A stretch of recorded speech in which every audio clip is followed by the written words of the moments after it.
La nouvelle est tombée il y a quelques instants et elle est froide, tranchante, implacable. Novak Djokovic sera forfait pour son quart de finale à Roland-Garros face à Casper Ruud.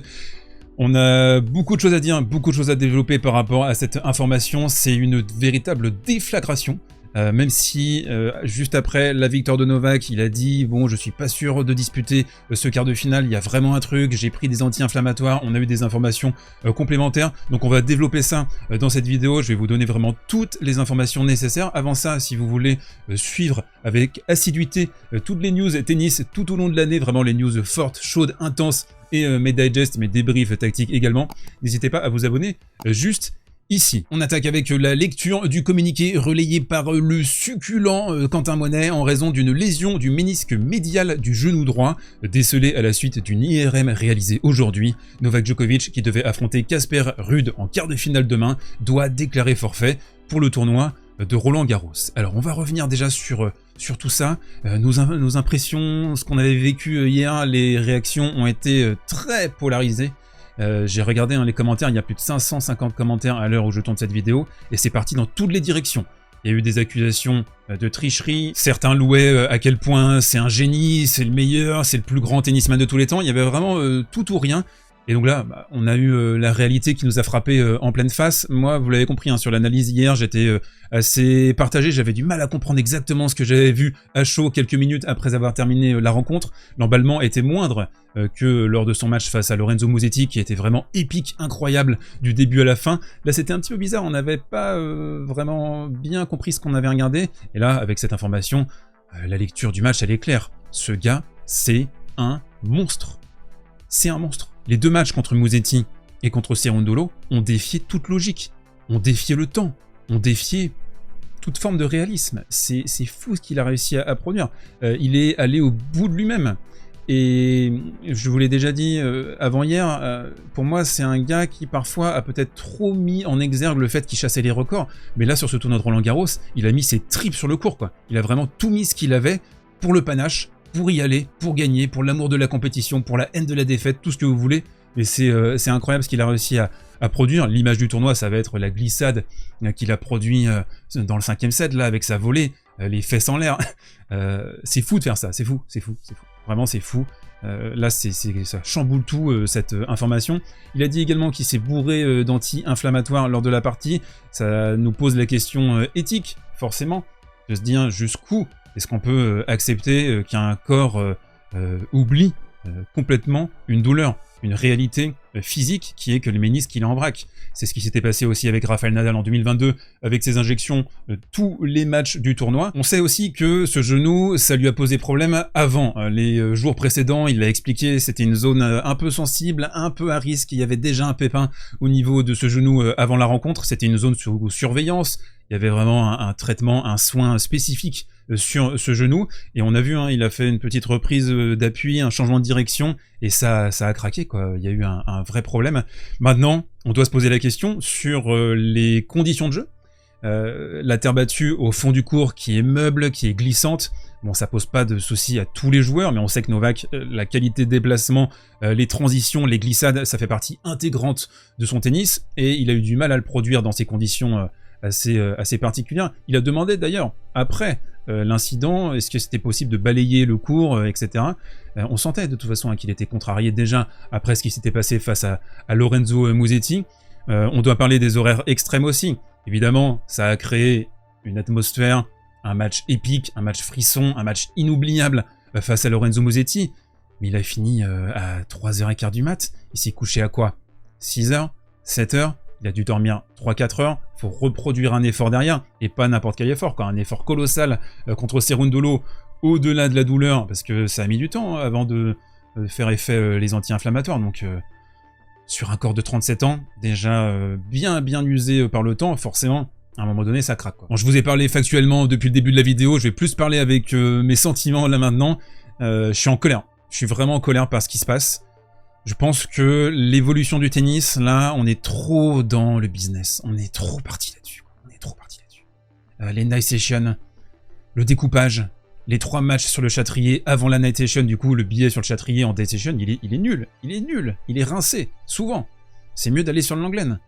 Donc on découpe, on fait un lot supplémentaire, les joueurs et les joueuses. Mais il n'y a pas qu'à Roland-Garros, hein, c'est un thème de fond. On en a déjà parlé sur la chaîne à Madrid. On en a déjà parlé. Ça fait des semaines que je pointe ça. Et certains m'ont dit, ouais, c'est ridicule, pourquoi tu mets ça en exergue, etc. Voilà, on y est, vraiment.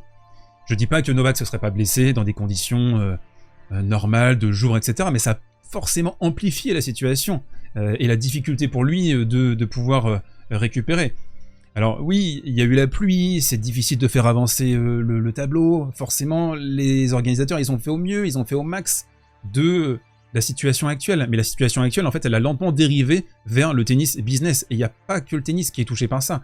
La santé des joueurs n'est plus la priorité fondamentale, désormais. La priorité fondamentale, c'est comment est-ce qu'on peut optimiser les gains, optimiser les recettes. Sauf qu'on se rend compte que si les stars sont blessées, si les stars ne sont pas là, et on l'a vu à Madrid, l'intérêt du public décline et on va finir par endommager le produit. Alors qu'on veut extraire au maximum tout ce qu'on peut du produit à l'instant T, on n'a pas la vision long terme. Et là, moi, je déplore ce que font les grands chelems, tout le monde se tire dans les pattes, Gaudenzi à la tête de l'ATP. Il y a beaucoup de décisions qui sont prises dans le mauvais sens, et oui, alors là, c'est peut-être un petit peu la faute à pas de chance, c'est circonstanciel, mais on est quand même sur une politique de fond qui amène ce genre de situation. Alors maintenant, quelle est la suite pour Novak Djokovic? Deuxième partie de cette vidéo. Déjà, ce qui est clair, c'est que ce qu'il a au niveau du genou, on a la certitude qu'il ne pouvait pas remporter 3 matchs en 3-7 gagnants après ça, c'est la réalité, sinon il aurait essayé, on connaît la bête, il aurait essayé sinon c'est sûr. La grande question, l'interrogation qu'on va avoir maintenant, c'est est-ce qu'il sera prêt pour les échéances à venir? Je vous rappelle, Wimbledon c'est dans moins d'un mois. Moins d'un mois pour récupérer de ça, du ménisque, une zone du genou qui est quand même extrêmement sollicitée en tennis. On va se poser la question. On peut comprendre aussi du coup sa colère, sa frustration par rapport à hier. Je pense que c'est un épisode qui peut laisser des traces dans le relationnel entre Novak et les personnes qui organisent le tournoi, même si, je me répète, c'est important, ils ont fait au mieux dans le contexte qui était à leur disposition, mais je pense que ça peut laisser des traces, même si le côté positif de la pièce, c'est de se dire que Novak a quand même, je trouve, sur ce tournoi, créé quelque chose avec le public. Il y a eu une connexion, le match contre Musetti, le match contre Cerundolo, peut-être la connexion la plus forte qu'il ait établie avec sa défaite en finale en 2015 face à Stan, où tout le monde l'avait acclamé et avait vu un Novak différent, un peu perdant magnifique. Reste que, malgré cette blessure, je pense que c'est un tournoi qui est positif quand même pour Djokovic. Paradoxalement, j'en ai bien conscience, hein, là on est à chaud, on est en train de réagir à ce qui se passe par rapport à ce forfait, mais je pense que c'est quand même positif. Il a montré que tennistiquement, et surtout mentalement, il était capable de reconvoquer son niveau max, quoi. Alors pas sur l'ensemble des parties, parce qu'il a quand même galéré, mais il a montré qu'il était quand même pas loin d'être de retour, avec bien sûr la saison 2004 dans le rétroviseur, et une situation qui a été difficile pour lui ces derniers mois. Mais moi je pense qu'on peut retirer quand même un bilan plutôt positif de ce tournoi, et s'il arrive à se remettre à 100% par la suite cet été, à Wimb, aux Jeux Olympiques, à l'US Open, je pense vraiment, c'est ma conviction, qu'il a encore à minima un grand titre dans la raquette, un grand chelem, ou éventuellement une médaille aux Jeux Olympiques. On peut se poser la question aussi, est-ce que c'est pas une blessure, entre guillemets, décompression par rapport à la saison 2023 Est-ce qu'il produit exactement les mêmes efforts après avoir remporté 24 grands chelems? Est-ce qu'il n'y a pas eu ce petit phénomène à certains égards, ça peut nous rappeler ce qu'a vécu Dominic Thiem. C'est-à-dire que tu remportes le gros truc, t'atteins ton objectif, et puis derrière, il va y avoir une décompression possible, le corps aussi, peut-être qu'il lâche, les nerfs qui lâchent. Bref, je veux bien votre avis dans les commentaires. Je sens déjà, je pense, les fans de Novak Djokovic hier qui le défendaient avec hargne, assiduité. Ils vont se dire, bon, voilà, là les gars, vous avez douté de lui, vous avez eu tort, etc. Je pense qu'il va y avoir pas mal d'émotions dans les réactions. Mais voilà, j'ai essayé de faire la part des choses, de vous donner tous les éléments que j'avais à disposition et de faire une lecture globale de la situation. Je veux bien votre avis dans les commentaires. Un petit peu de tennis dans cette vidéo, on va parler rapidement du Sinner Dimitrov qui s'est achevé il y a quelques instants, juste 2-3 palettes pour vous expliquer ce qui s'est passé. Sinner qui me rappelle la froide efficacité implacable du Big Three, parfois je trouve, dans la domination, dans la manière dont il arrive à asseoir son tennis. Et là on a vu tout de suite, il a coupé les communications, il a coupé les vivres à Grigor Dimitrov. Si tu maintiens Grigor Dimitrov à 5 mètres de la ligne de fond sur son revers, tu le désactives complètement. Une fois que tu as trauma Grigor et que Grigor il passe son temps à essayer de reculer parce qu'il se dit bon je vais me prendre un cachou donc j'essaye de couvrir un maximum le terrain, deuxième balle, et ça je vous l'ai montré déjà, c'est une strat que Sinner utilise, que Daniil Medvedev utilise également. Donc deuxième balle, le gars est un peu à l'intérieur, il recule pour couvrir, amorti. Vous le savez, Dimitrov adore passer sous la balle, mettre des petits slices fusants, ça peut être utile, notamment en indoor, on se souvient à Bercy, je pense que ça peut fonctionner également sur gazon cet été, mais là, donc tu passes sous la balle elle va s'asseoir comme ça, et le truc c'est que Sinner, il a une capacité mais monstrueuse à réaccélérer la balle, il a une vitesse de tête de raquette qui est ultime, peut-être la plus rapide actuellement sur le circuit. Quand vous affrontez un joueur qui a un revers à une main, au niveau du service, ça peut être utile aussi parfois de viser le corps, mais le corps un petit peu côté gauche, un peu côté revers, et là donc forcément le slice qui va s'échapper, et c'est là aussi que tu te dis mais comment est-ce que Roger Federer a pu faire sa carrière avec un revers à une main de 1 et de 2, les fameux retours en chop qu'il arrivait à réaliser un peu mi-court comme ça, c'est super difficile à faire sur des services à 2-10, 2-20. Et allez, pour terminer sur Sinner qualifié pour les demi-finales de Roland Garros, un dernier petit mot ici sur le côté très proactif, mobile de son jeu de jambes. Là, si vous revoyez ce point, il y a au moins une dizaine de petits pas d'ajustement pour reculer, pour avancer dans la balle et pour vraiment la prendre à la bonne hauteur avec le bel effet qui fait mouche. Donc Sinner, implacable, franchement. Et on se termine avec le coin prono sponsorisé par les Winamax de Winamax. Vous avez le lien dans la description, jusqu'à 100 € de free bet pour toute première inscription sur le site de paris sportif de légende, offre exclusivement réservée aux adultes consentants. Très important, ne pariez pas des sommes que vous ne pouvez pas perdre, jouez simplement des sommes plaisir. On fait un petit point sur la compétition qui va remporter Roland Garros. Carlos Alcaraz toujours favori